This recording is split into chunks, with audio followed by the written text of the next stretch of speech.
Larnaca station থেকে যাব ইউক্লেন university. Larnaca station হতে ইউক্লেন ইউনিভার্সিটি যায় শুধুমাত্র 424 নাম্বার বাস। ওই এখানে সব ধরনের বাসই দেখা আছে। আপনার লার্নাকা স্টেশন থেকে যে কোনো জায়গায় যেতে পারেন।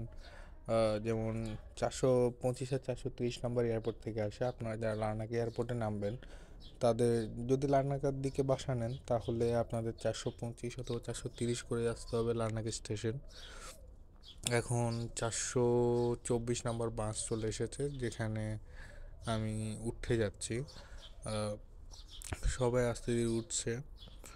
ওঠার পরে হচ্ছে যে যার যার মতো ভাড়া দেবে। লার্নাকা স্টেশন থেকে ইউক্লেন ইউনিভার্সিটি পর্যন্ত হচ্ছে যাদের বাস কার্ড আছে তাদের জন্য 90 সেন্ট, আর যাদের বাস কার্ড নেই তাদের 2 ইউরো 40 সেন্ট লাগে।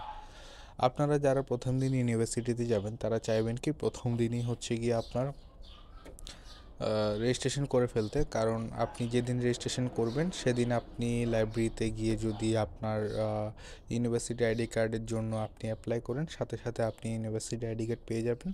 তাহলে ইউনিভার্সিটি আইডি কার্ড পাওয়ার পরে আপনি লার্নাকা বাস স্টেশনে এসে ওখানে আপনার যে কাউন্টার আছে কাউন্টারে একটা লোক বসে, আপনি ওই লোককে আপনার কনফার্মেশন লেটার, পাসপোর্ট আর ইউনিভার্সিটি আইডি কার্ড দিলে ও আপনাকে একটা বাস কার্ড বানিয়ে দেবে। আর বাস কার্ড বানানোর পরে আপনি যতবারই হচ্ছে গিয়ে লার্নাকার যে কোনো বাসে উঠবেন আপনার 90 সেন্টই কাটবে, এর বেশি কাটবে না। তো আপনারা চাইবেন কি সে প্রথম দিনই আপনারা বাস কার্ডটা বানিয়ে নিতে, তাতে একটু সাশ্রয়ী হয়। না হলে 2 ইউরো 40 সেন্ট অলমোস্ট আসা যাওয়া যদি ধরো, অনেক সময় হচ্ছে গিয়ে বাস যিনি ড্রাইভার ওনার কাছে খুচরো থাকে না, উনি 50 সেন্ট রেখে দেয়, তাহলে 5 ইউরো চলে যায়, আসা যাওয়া 5 ইউরো চলে যায়। 5 ইউরো চলে গেলে হয় কি বাংলাদেশের টাকা যদি হিসাব করে তাই অলমোস্ট 700 টাকা মতো আমাদের লেগে যায় ইউক্লেন থেকে লার্নাকা, লার্নাকা থেকে ইউক্লেন। তো দুইবার যাওয়া আসা না করে আপনারা হচ্ছে গিয়ে প্রথম দিনই ইউনিভার্সিটিতে গিয়ে রেজিস্ট্রেশন করে ইউনিভার্সিটি আইডি কার্ডটা বানিয়ে বাস কার্ডটা বানিয়ে ফেলবেন। প্লাস যারা নিকোশিয়াতে আছে তাদের জন্য তারা নিকোশিয়া থেকে প্রথমে লার্নাকা আসতে হবে। লার্নাকা থেকে লার্নাকা বাস স্টেশন থেকে আবার 424 নাম্বার বাস ধরে সেম ইউক্লেন ইউনিভার্সিটিতে যেতে হবে। তো তাদের জন্য প্রথম প্রথম অনেক খরচ পড়ে যায়। তো চেষ্টা করবেন কি প্রথমে যেদিন যাবেন সেদিনই রেজিস্ট্রেশন সম্পন্ন করবেন, তাহলে দেখা যাবে কি আহ, খুব কম টাকা খরচ হবে আর সাশ্রয়ী হবে। প্রথম প্রথম আমরা যখন আসি তখন আমাদের কিছু টিউশন ফিস বাকি থাকে, তারপর হচ্ছে ইউনিভার্সিটি রেজিস্ট্রেশন ফি আলাদা 360 ইউরো, তার উপর আছে মেডিকেল ইন্স্যুরেন্স।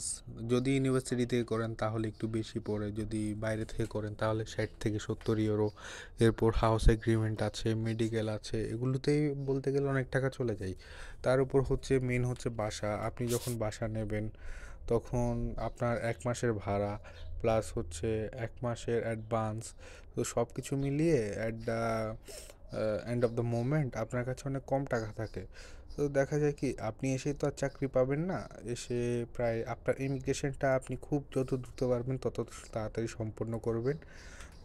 এরপরে আপনি চাকরির জন্য দেখবেন, অনেক সময় দেখা যায় অনেক ছুটা কাজ পাওয়া যায়। ছুটা কাজ বলতে ধরেন গ্রামে গঞ্জের দিকে হয়তো বা কোথাও কার ওয়াশিং, হয়তো বা কোথাও হচ্ছে গিয়ে পোলট্রি ফার্মে হচ্ছে কিছু জব পাওয়া যায়।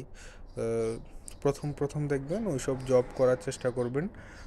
সাথে অনেক বড় ভাইদের সাথে সম্পর্ক রাখবেন, কারণ তারাই আপনাকে প্রথমে এই জবগুলো ম্যানেজ করে দিতে পারে। আপনি প্রথমে এসে কোনো ফুল টাইম জব পাবেন না, কোনো রেস্টুরেন্ট আপনাকে নিতে চাইবে না যদি আপনার ইয়েলো পেপার অথবা ইউনিভার্সিটি থেকে অফার লেটার না, ওয়ার্ক অফার লেটার না থাকে।